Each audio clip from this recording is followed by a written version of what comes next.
This is the best of Ben Fordham Live. Australia has a new Chief of Defence. Admiral David Johnson is in and General Angus Campbell is out.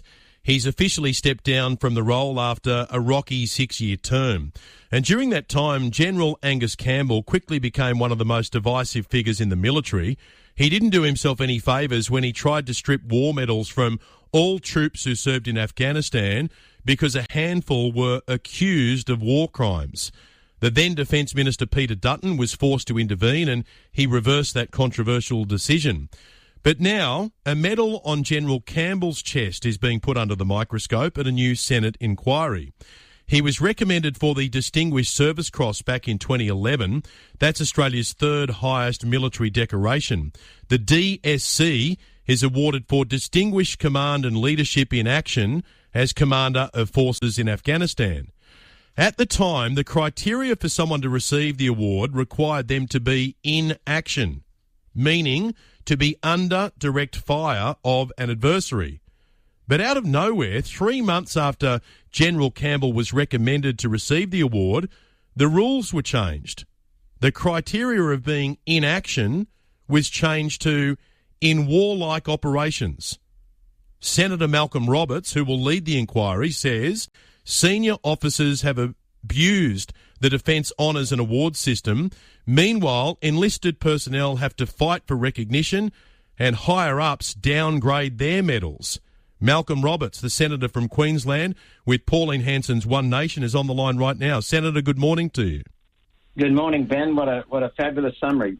Spot on, mate. Accurate. So what are you suggesting has gone on here? What I'm suggesting is that these senior officers, the top brass of our Australian Defence Force, are looking at medals as a way of rewarding each other. They just seem to think it's an entitlement that comes with their salary package. But what we're really looking for is some integrity with regard to the way that the rank and file, the serving enlisted soldiers are treated, because they're not getting their medals. And by the way, Ben, I want to thank all ADF people for their service. And I also want to appreciate especially the serving members and veterans who have been working with us to restore accountability over many months in this Australian Defence Force. Let me just jump in for a moment and ask you just about General Angus Campbell, because that's going to be the key thing that people will focus on in this inquiry. As I said, when he was recommended, it was for, well, at the time they said the person who was receiving the award was required to be in action.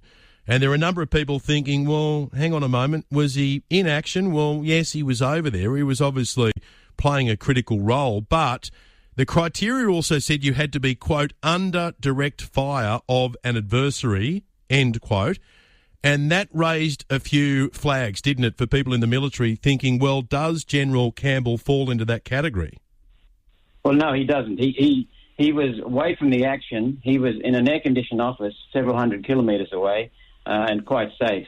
So, but what's really galling people is that the same man refuses to remove his own medal after he tried to strip 3,000 people who served in Special Operations Task Force of their meritorious unit citation because of the Brereton inquiry.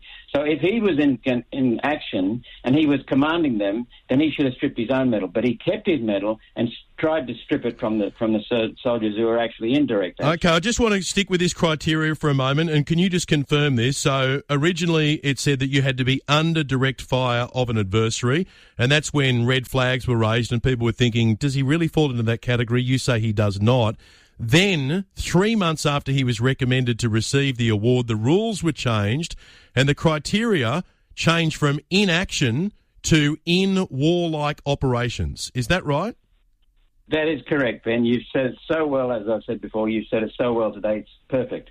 Okay, so was he in warlike operations?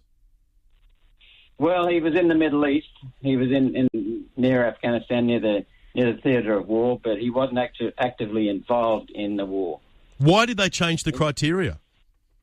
Probably to justify his medal, because he was awarded the medal incorrectly, is my belief. Okay, I want you to elaborate on that. You believe that the criteria changed to suit General Angus Campbell?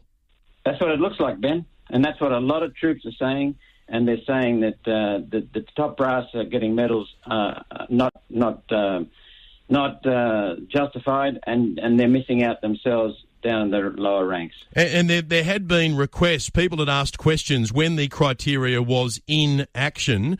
People actually requested some details to say, OK, can General Angus Campbell give us some answers on when he was in action?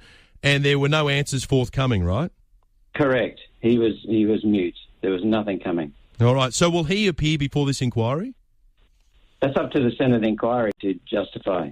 I won't be leading the inquiry. I will be a participating member on it, but it's a standing inquiry, standing committee that's already got 6 members appointed. But I'll be participating in it as an additional participatory member. But that's up to the inquiry, and the Senate inquiry. If they want to call General Campbell, they can force him to come. They can subpoena him if necessary. How do you sum up his time leading the Defence Force? Shambles, mess. The rank and file, the morale in the Australian Defence Forces is atrocious. We've seen some pride and respect for the Australian Defence Force. We need that to be restored. And the troops who are talking to us, and there are many, are saying we're absolutely correct, and that the morale is low, the turnover is high, the recruitment is falling. We have more people leaving than coming to the Australian Defence Force at the moment. We're going backwards in numbers. And so this is a security matter. It's an essential security matter, national security matter, Ben. He really lost the dressing room, didn't he, Malcolm Roberts, when he decided to strip war medals from everyone who served in Afghanistan because a handful were accused of war crimes?